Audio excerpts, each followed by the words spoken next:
Hi, everyone. My name is Wes Swing, and I'm a Latin teacher and the head of Seven Hills Online Classical.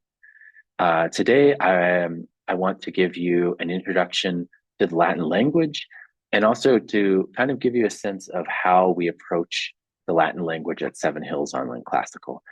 It's a little bit different than other Latin programs, so you'll get a really good idea in today's class about how class might go if you were to take one of our classes.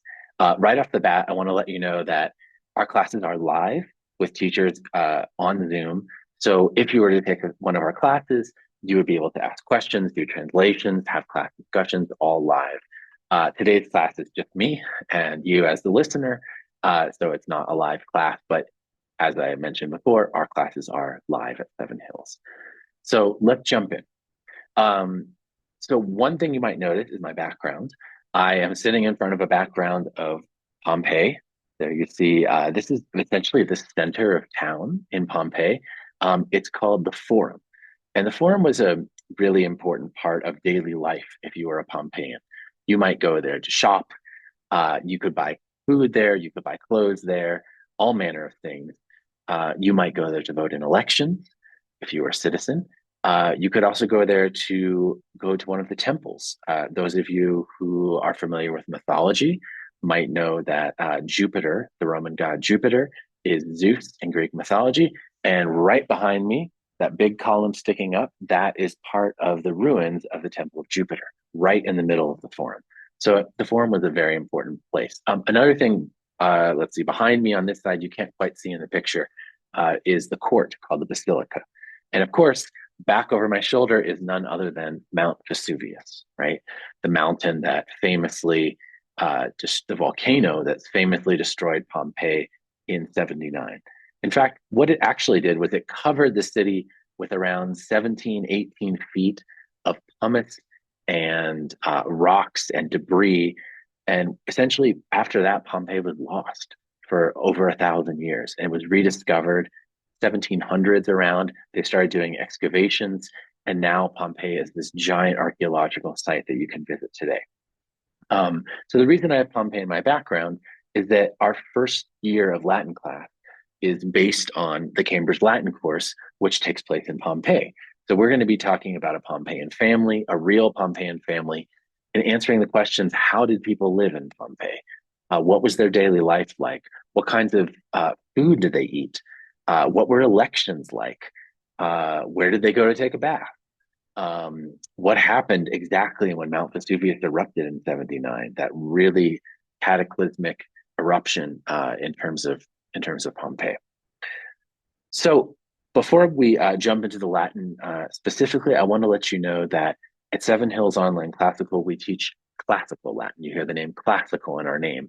So we are all about classical studies. What are classical studies? So the classical era includes Greek.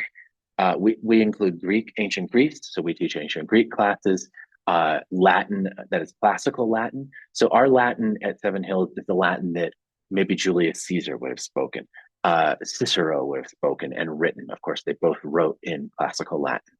We don't teach you ecclesiastical Latin or really medieval Latin, although the Latin that you learn at Seven Hills can be directly applied to other forms of Latin. So I wanted to make that clear. Our Latin is really the Latin of Pompeii, the Latin of ancient Rome, and same with our history classes. So we're very focused on the classical world, which when you think of ancient Rome and columns and ancient philosophers and ancient Greek, that's what we mean by the classical world. Okay, so let's jump into the Latin language. I'm going to share screen here so I can show you a little bit about how the Latin language works. You're going to see it's quite a bit different than English and many other modern languages. So let's check it out.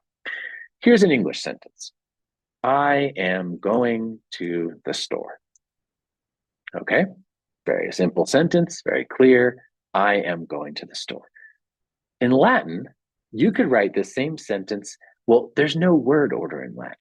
So you could write it in any word order you want if you're writing Latin or often translating Latin too. So, for example, you could say, I, the store, am going to. I, the, am store going to. any order you want. Now, if you were to tell someone, I, the am store going to, they would probably actually understand what you said, right? They might give you a strange look, but they would understand what you said. So in Latin, though, it's not weird at all to write it in this order. Latin has some orders that it likes to write things in, but it's not fixed. So you can write it in any order you want in Latin, which is very interesting. And why can you do that? It's because word endings change in a way that we don't change them in English. For example, here's a really common Latin name, Quintus. You've probably heard that name before. Actually, one of the characters in our textbook is named Quintus. So Quintus, if Quintus is doing something, you just say Quintus. So Quintus walks, Quintus sees, Quintus looks, Quintus buys, Quintus sleeps, anything like that. It's just going to be Quintus. But if something is done to Quintus, we say quintum. For example, if I see Quintus, it's going to be quintum. If it's Quintus's dad sees Quintus, it's also going to be quintum. If it's going to be the friend praises Quintus, it's going to be quintum. And not only are there quintus and quintum, there's quinti, there's quinto, quinte, quintorum, quintis, quintos, quintis. There's many endings of Latin words. These are just nouns. Verbs also have endings. But because you can change the ending of things, like you can change quintus to quintum, you can put it in any order you want. It doesn't matter. So to put this into more context, I'm going to show you a Latin sentence that I wrote. So here's the sentence.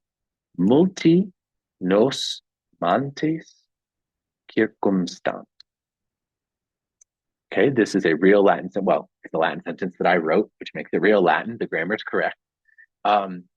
Let's try to figure out what it means. So multi, what might that word multi mean? You might guess there's an English word coming from this word, and it is multiple. We call that a derivative, meaning a word that comes from directly from Latin into English. Okay. We also have other languages derivatives. You could have a Spanish derivative that comes from Latin. You could have a French derivative that comes from Latin. And in Latin, in our classes at Seven Hills, we often talk about not just English and Latin, but we talk about other languages too. Some of our teachers are multilingual. I myself am fluent in Spanish and English. And so we'll often bring in, for me, I like to bring in a lot of Spanish and French into class to just show you, oh, well, here's the Spanish word, here's the French word, and here's the Latin word and the English word. Look, they're all very similar. That happens a lot. So we learn a lot of English vocabulary in Latin class as well, which is one of the reasons we learn Latin, to be able to translate an interesting language, to be able to kind of unlock a historical language, to learn about people of the past and their cultures, how do they live, but also to learn English. I learned a lot of the English words I know. The big words in English almost all come from Latin. So we talk a lot about derivatives. So we said a derivative would be multiple, right? So multiple means many or several, right? So we're going to say many here. This word nos, speaking of Spanish derivatives, anyone who knows a little bit of Spanish would know nosotros, right? Nosotros in Spanish means we, right? And when you use just the word nos in Spanish, often it's us, okay? So in this case, this is going to be us, the exact same word in Spanish and Latin. Pretty cool. So many us we have. Montes. Okay, well, behind me in my Zoom image, in my background, is Mount Vesuvius, right? So Montes means multiple of something, multiple mountains to be specific. So here we go, mountains. And this word circumstant, you can probably think of an English word, another derivative, which is the word circumstance, right? Okay, what is a circumstance? The circumstance is something that surrounds an event, right? Often we say the circumstances surrounding this event were strange, right? When you say the circumstances surrounding something in English, you actually are being a little bit redundant. You're being a bit repetitive because circumstances already means something that surrounds something. But this happens a lot in English. That's okay. So I'm going to just say surround. Now, if you were to go left to right, like we do in English, starting on this side and going to this side, you would say many us mountains surround. Okay, that doesn't make sense. I mean, I think you can take that and figure out what it really means, which is many mountains surround us, right? So I put the word us over here, and the surrounding is at the very end. And then here are the many mountains. Okay. So why did I do that? Why didn't I just put it in the same word order as English? Well, typically Latin doesn't go in the same order as English. They just don't like it that much. There are modern languages that don't have English word order either. For example, in German, often the verb will be later in the sentence, the action will be sort of towards the end of the sentence. But I did this for a very specific reason. And here's the reason. You can see. I literally took the word for many, and then I took the word for mountains, and I literally surrounded the word for us with the many mountains. So you see, literally, the word for many and the word for mountains, many mountains literally surround us. Okay. This is something really cool and can be very poetic, but you can't do this in English. If you say many us mountains surround, again, people are going to understand you, but they might give you a bit of a strange look. Why are you saying it like that? But in Latin, you can do this. You can literally surround us with many mountains. This is something I love about the Latin language, and it's so cool that you can do this. Okay, so you've seen a little bit of an introduction to Latin. Now I want to show you an introduction to the textbook that we use at Seven Hills Classical. Okay, so the book that we typically use is it's called Cambridge Latin, the Cambridge Latin course. And let me share a screen so you can see the book. Um, this is basically the front cover of the book. There are 4 books in the Cambridge Latin course series. In our first year of Latin classes, we typically get through the first book. This book I really love personally because, well, the stories are fun, they're interesting, the grammar's good. You get really used to and comfortable with reading the Latin language. That's the idea. We call it the reading method because we want to learn to read Latin, right? You're probably not going to be walking down the street speaking Latin to anybody. So we want to be able to read the language and translate the language. And that's what we learn with Cambridge Latin. So the other thing I really love about the series is that it follows, well, the first book follows a real Pompeian family up until the eruption of Mount Vesuvius in 79. And this image of this guy here, this guy is named Caecilius, Lucius Caecilius Jucundus. And he was a real person who lived in Pompeii before the eruption of Mount Vesuvius in 79, where Pompeii was covered in that ash and pumice and lost to history for over 1,000 years. So we know that Caecilius was real because archaeologists have actually dug up his house and they found his strongbox. And in his strongbox, they found banking receipts that told a lot about him and his family. So we know that this guy, Caecilius, lived in ancient Pompeii and he was a banker, among other things. So the book kind of follows the story of Caecilius and his family up until the eruption of Mount Vesuvius. And each chapter is kind of a different place or a different part of Pompeian life. Chapter 1 is about the Pompeian house. Then we go to kind of the city as a whole. Then we have a chapter about port in Pompeii, a chapter about the bathhouse, a chapter about what it was like to go to ancient school in Pompeii, what ancient elections were like in the city of Pompeii. So it's something that I think a lot of students really enjoy, the cultural part of our classes, like what was it like to live back in the ancient world? And the crazy thing is that it wasn't that different than life today. They had cafes in Pompeii. You could walk down the street and get even basically the equivalent of fast food from a little cafe called a Thermopolium in Pompeii. People voted in elections. People went to temples to worship the ancient gods of ancient Rome. People wrote on walls like they do today. You can find ancient election graffiti in Pompeii. It's just really fascinating as a look into what was ancient life like. Pompeii is like a time capsule. It tells us so much. Okay, so now let's jump into our first chapter of Cambridge Latin. I want to show you guys the cartoons here. Each chapter usually starts with cartoons. This chapter is called, well, this part is called Familia, which you can guess means family. And by the way, it's the exact same word in Spanish, familia. Latin, familia, Spanish, familia. Pretty cool. Let's read the first sentence. Caecilius est pater. Okay. I'm going to translate the sentence here. This means Caecilius is the father. Okay, now pater, we're speaking of derivatives. Let's have a derivative for pater. Can you think of one? One that's coming to mind for me is paternal. Paternal, what does that mean? Father-like. It means having to do with a father, paternal, right? And look at, there's Caecilius looking rather paternal. Notice he has his toga, his official Roman citizen outfit. By the way, a toga was 18 feet long and typically made of wool. Imagine wearing 18 feet of fabric draped over you on a hot Italian summer day. Oof, no thank you. There's actually evidence that and writings that say by the ancient Romans talking about how they didn't like their togas because they were so uncomfortable.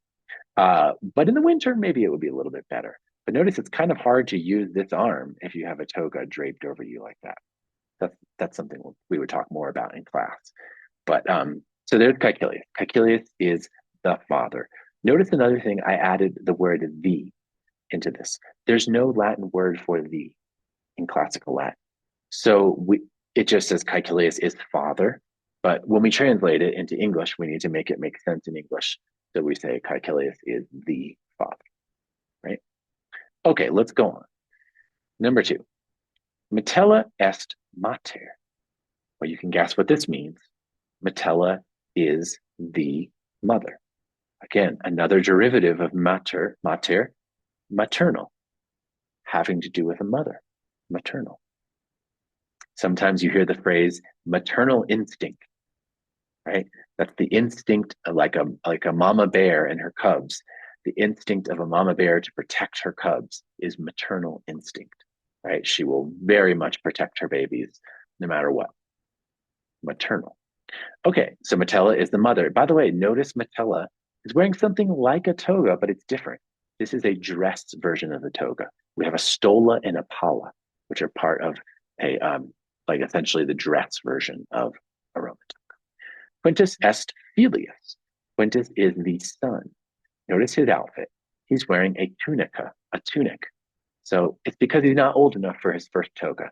But by the way, in Cambridge Latin Book 1, Quintus will reach his age where he gets his toga. And that age changed depending on the family. Lucia est filia. Lucia is the daughter. Notice the difference here between filius, son, and filia, daughter. Okay.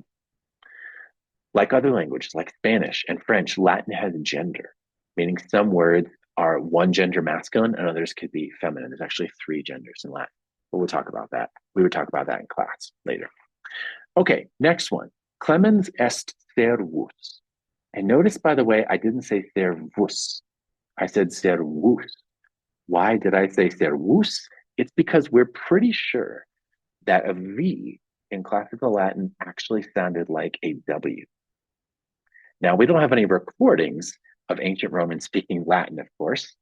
They didn't have recording technology, sadly, back then, but we're pretty sure that's how they said it. So you could say servus, and I would let you get away with it in class, but we're pretty sure that it's servus. But anyway, we're not positive. Clemens is it looks like servant, right? This word is indeed where we get the word servant from, but a servant is someone who can be paid and have a choice of what kind of job they do, whereas someone who is enslaved cannot. And Clemens is enslaved by the family of Caecilius. We're going to talk a lot about ancient Roman slavery in our Latin classes. It was a really big part of life in ancient Rome. And so it's something very important that we need to address. And there are many types of ancient slavery. But in this case, we have Clemens.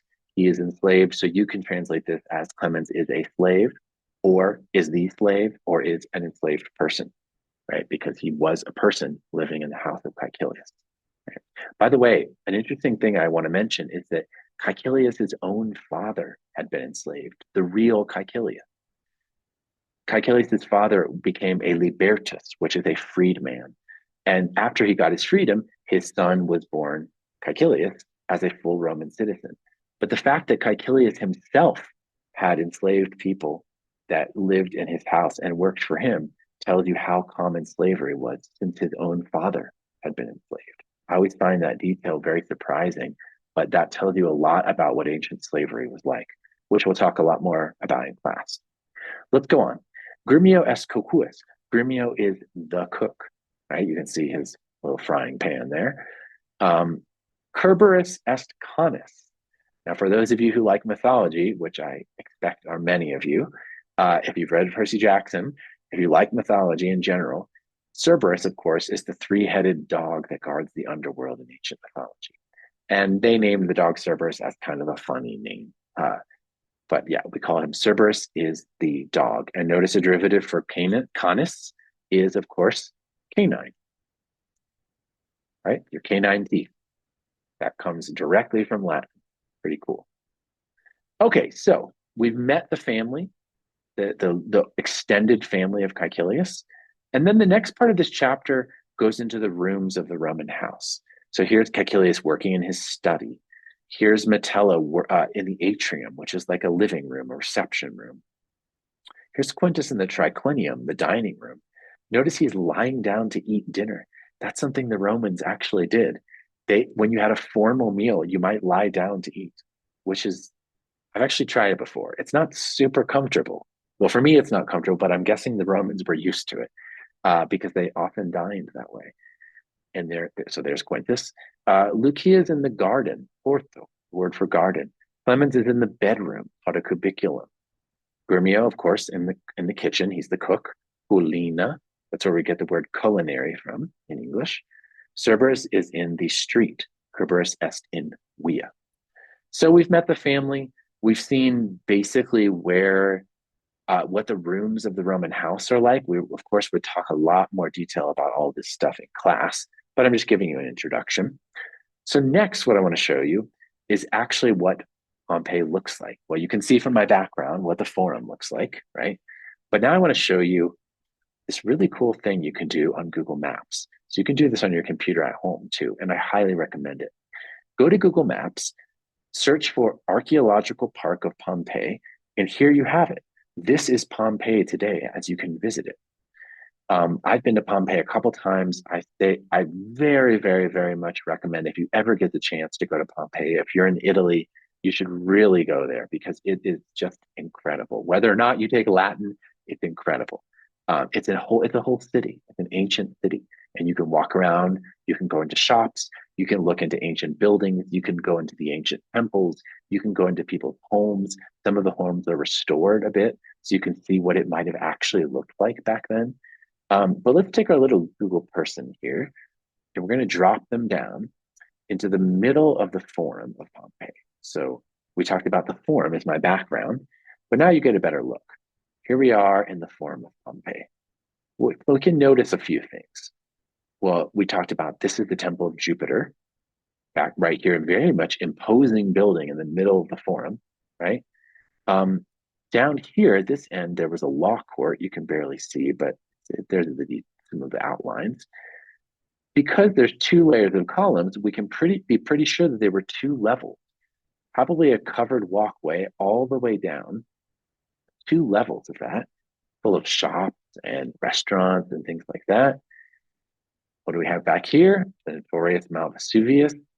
Notice how it looks like two mountains because there's been so many eruptions over the years, many, many eruptions, including before 79, the most famous eruption, but many, many years before 79. There's been so many eruptions over the years, it's blown its top off. And what we have this is one mountain, and the original mountain would have been like this, like a bigger shaped mountain, something like that. See Mount Vesuvius? And the cool thing about this Google Maps is you can just walk around Pompeii. So you can take your little cursor here and go forward, keep going, passing the Temple of Jupiter here. There it is. Notice I'm saying Jupiter, not Zeus. We use the Roman names for the ancient mythology, but Zeus and Jupiter are basically pass through here. Okay, now we're out on some street. We're out of the forum and we're out on the street. You notice you can see tourists walking around Pompeii as well on the Google Maps. So I'm going to back up a little bit. And now I want to show you the real Caecilius's house. So notice I've got it starred here. Let's drop little Google person just down the street from Caecilius's house. Here we are. There's his street. This is the street of Caecilius. What do you notice? Sidewalks. Those are sidewalks. This looks like a well to me, like a fountain. We move forward. Look at these things here. What's going on here? These little stepping stones over the street. It's a little blurry, sorry, but they didn't have sewers the way that we do today, where we have drainage, right, of a street. If you're going, maybe in your neighborhood, maybe in your city or your town, if you go to the middle of the town, you'll typically see streets, and then there'll be a drain where the water flows when it rains. The streets of Pompeii didn't really have that. So what do you do? What happens when it rains? This street is going to fill with water and mud and all sorts of unpleasant things. So you're here and you want to get over here. Maybe there's a thermopolium, a little cafe that you really like over here. So you're going to jump across these stepping stones. So it's a way to get across the street. And notice there are little grooves in between them. This is for carriages to drive through. So carts. Say you were bringing some food into Pompeii to sell in the forum or to sell in the marketplace. You could get your cart through here. Very useful. Okay, so let's go up, and here we see Caecilius' house. Notice it says Domus L. Caecilii Jucundi, the house of Lucius Caecilius Jucundus. One thing that you can't really see in this picture, but there's a really cute little mosaic, which means a bunch of tiles put together to make an illustration of a dog curled up right beside the door. So this is probably where Kerberos would have curled up to guard the door. Very, very sweet little mosaic there. And you can see it if you go to visit Pompeii. I've actually never been able to get inside of Caecilius' house. The two times I've been in Pompeii, the house has been locked like this, but you can get a good view inside. You can see all the way back to the garden. And after teaching Latin for all these years, it's really cool for me to actually go to Caecilius' house. And students who have visited Pompeii have also gone and taken photos in front of Caecilius' house. And Caecilius is a bit of a superstar in the Latin world because Cambridge Latin is a popular Latin course. So, okay. So looking down Caecilius' street, I'll do a couple more things before we're done here. Houses, shops. Here we have a well. This would be a fountain. Not all Pompeians had running water into their houses, but some did. If you were wealthy, you could get water piped directly into your house, although obviously that might be quite expensive. Of course, remember, we're talking about ancient times, so there's no electricity, of course, and plumbing would have to work based on gravity and water pressure, basically, more than anything else. Okay, we'll talk more about that in class. But I want to show you one more thing, which is the bird's eye view of the city of Pompeii. Let's go to the satellite view. A couple things come out. So here's the forum, which we already looked at earlier. Here's Caecilius' house. Look at all this. The original wall of Pompeii would have gone around here like this. You can kind of see where the original wall would have been based on this sort of service road over here. But one thing you notice is that there's a lot of parts of Pompeii that have not been excavated. So a third of the city, we think, is still under there. And archaeologists are still digging it up to this day. So when you go to visit Pompeii, you can walk to this section and you actually see archaeologists working, digging up pumice, ancient pumice, little by little by little, layer by layer by layer, to reveal buildings we've never seen, shops, all sorts of things have been found down there, and including some really exciting new archaeological finds, which we'll talk about too. So one thing that's really exciting to me is that Pompeii is still an ongoing project. There's still people working there every day digging up the ancient city. Okay, one or two more things to mention before we're done. This is the amphitheater of Pompeii. So you may have heard of gladiator games, gladiator fights. That's where the gladiator fights were done at Pompeii. Also in class, we're going to talk a lot about the Pompeian theater. This is where the theater was. There were two theaters in Pompeii. You could see the Grand Teatro Grande. Of course, this is Italian. And then the Teatro Piccolo. Piccolo is little, so the little theater and the big theater. So, of course, big, important entertainment. There was no television, no internet, no cell phones back in ancient Pompeii. So, of course, the theater was a really big source of entertainment and also gladiator games. Um, that's essentially a overview of the town of Pompeii. But in class, we're going to get a lot more specific and talk about all the little sections of town, see what they looked like, kind of try to imagine what they were like if you were an ancient Pompeian. And of course, here we have the forum, again, open forum. But that's about it for our introduction class. Um, if you're interested in following up and taking a Latin class with us at Seven Hills, please contact us through the website. We have a contact us page. We also have, I suggest you check out our class offerings. We have a class offerings page at sevenhillsclassical.com. And there's an About Us page where you can learn about all of our teachers. We have 4 Latin teachers now, and we all offer different levels of Latin. But essentially, this is our style. The class I gave today is our style of teaching Latin. So you get an idea of how we like to approach the language, the culture, and the history of Pompeii. So I suggest you to check out the website. We will be starting our fall classes around the end of August. So typical year, we have a full year of classes. They go from typically end of August until the end of May. So that's about the time we take breaks, of course, for a winter break. We take Thanksgiving break off. We also record all of our classes. So we have an asynchronous option in case you can't make the time of class. You can watch the recording of class after and submit homework assignments like all the other students will be doing. But as I said before, we have all of our classes have live attendance options as well. So you can take class live with our teacher where the teacher will be asking you questions. We'll be having discussions, as I said earlier, and also translating real Latin sentences from our textbook and other sources.